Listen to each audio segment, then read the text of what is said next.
Hey, it's the Chief Bonding with Board Games and RPGs, and the shirt says, "Why be normal?" Hello, and that's why I'm wearing a cowboy hat as well.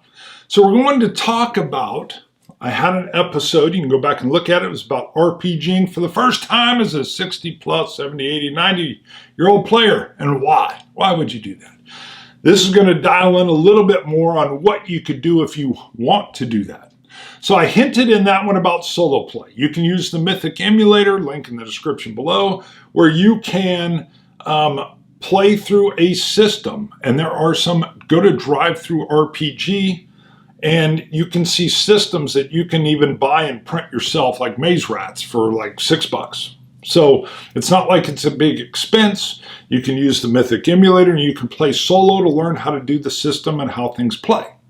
But part of the other thing that you can do that is not only good for you but those around you is, as you learn the system, you could play with your grandkids. You could bring them in. I love taking my grandkids in, and we had Mouse Ritter. And the 4-year-old was seeing me work with the 7-year-old and was like, well, I want to make a little mouse too. Now, I don't think at this point she could barely, she got bored pretty quick, but we got her mouse created, got a name, and then I managed to get a bunch of different thumbnails for types of mice, and she picked one. And then we printed that out, and I cut that out, put that on her sheet. It worked really well. Now, she then was like, I'm done with this. And she's really a strong character, so she's like, bye, and she was gone. Now the 7-year-old, he was still like, well, I want to play, and I want to know, like, is a needle kind of like a sword? And yes, and we got into that aspect of it. And so I'm able to bring it to them at a level, and I believe creating the character is part of the play. So if all the 4-year-old ended up enjoying was the creation of the character, great. Now she's also 4, so I know she may just fade in, fade out. She may come back. She may hear a battle and want to run in and put her character in. Great, all good. But it's that, again, level of connection that's not going to be at like this. You still may have that action storytelling, you know, but there may just be hack and slash going on too. You'd be surprised what 7-year-olds want to do in a role-playing game, or maybe not. Now, here's the other thing. One thing I like about board games in general, board games, is you'll get these multi-generational games going on. There's all ages there, and everybody's enjoying something at a different level. Now, the house I grew up in, my dad loved playing multiple solitaire. So you're playing solitaire, but with everybody else at the table. And we would have reunions, and he would be like, solitaire, multiple solitaire. We end up calling it pounce, which is like a variation. I won't go into all that. But you might have 8 people playing, and the cards you play down in the middle, imagine solitaire, are community cards. So if you played an ace of spade, I can get a 2 of spade on there. But maybe sister on the corner is trying to get the 2 of spade on there, and it can get rather combative. But my dad loved it. So building off that solo play, the solo play can allow you to learn a game, learn a system, learn the emulator, and then bring in the grandkids who just want to spend time with Grandpa or Grandma. And then you might even be able to bring, depending on your kids, you may be able to bring them into the game, and now you've got this multi-generational gameplay happening. Now, my family growing up, we did that with multiplayer solitaire. Worked great. I could see, I've done it here at the house a little bit where werewolf comes in. It's not quite role-playing, but I've had my sister, who used to be a flight attendant, fly in because she knew I was going to be having a game event. Now, she can see my mom, but then she can pop over and enjoy a game, and maybe I run her through a tasting with my knowledge from the Scotch Test Dummy show. But the idea that we can still operate on this level, and she and I will talk fondly of the solitaire gaming, and sometimes that'll even happen upstairs with my kids and my wife, or it's different board gamings coming in. So it doesn't have to be strangers that you're going out and playing with, although I would encourage that as almost like this next step up. And if you feel yourself getting a little tense, like, how am I going to do this? How is this going to work? There's some role-playing groups that will be hard to break into, nigh on impossible. It's just a group of friends. So I'm not saying you jump in on that. I'm not even saying you go to a convention, which can have some mixed results.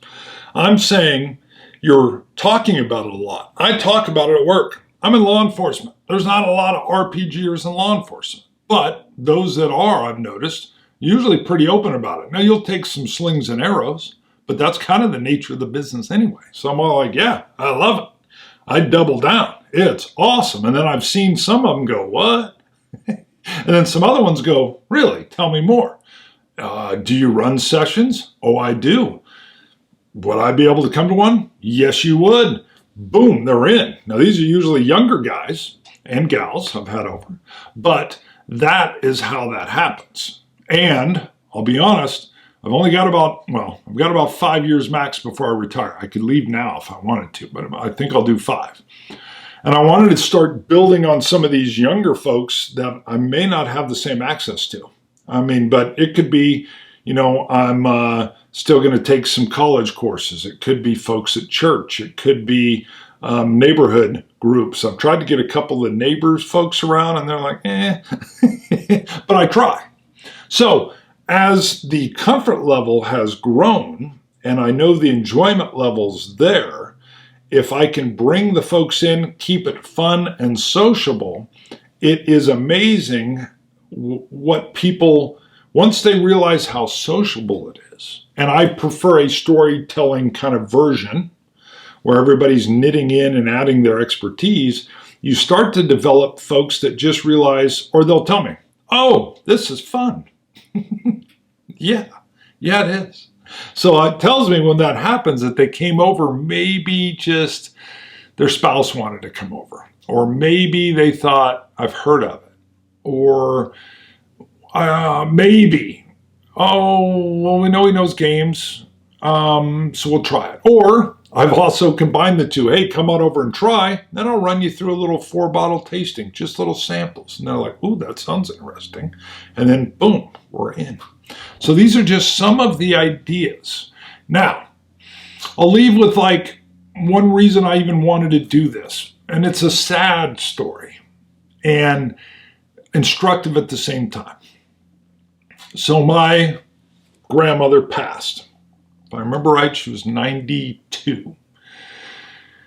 And, my mom was obviously struggling with that and asked if I could go, get a friend or two, and I got my son-in-law to go help me move her stuff out of the elder home that she was in. Mom didn't want to deal with that. I totally understood it. I said, absolutely. So I'm with someone half my age and stout and strong, and we're moving stuff out. And there's not a lot, but we're moving it out. And it led to a discussion he and I had.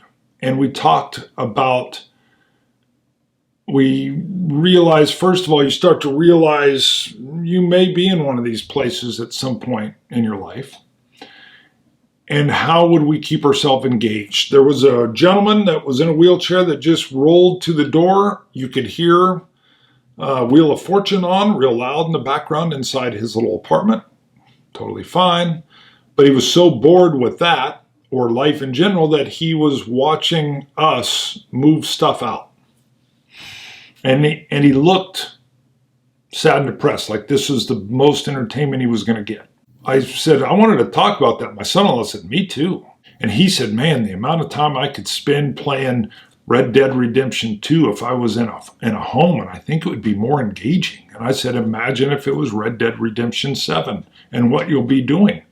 You may be mentally super alive and traveling throughout worlds instead of watching a middle-aged man and his son-in-law move out their deceased grandmother's stuff as entertainment. The point being, if you can stay engaged, actively searching for the engagement.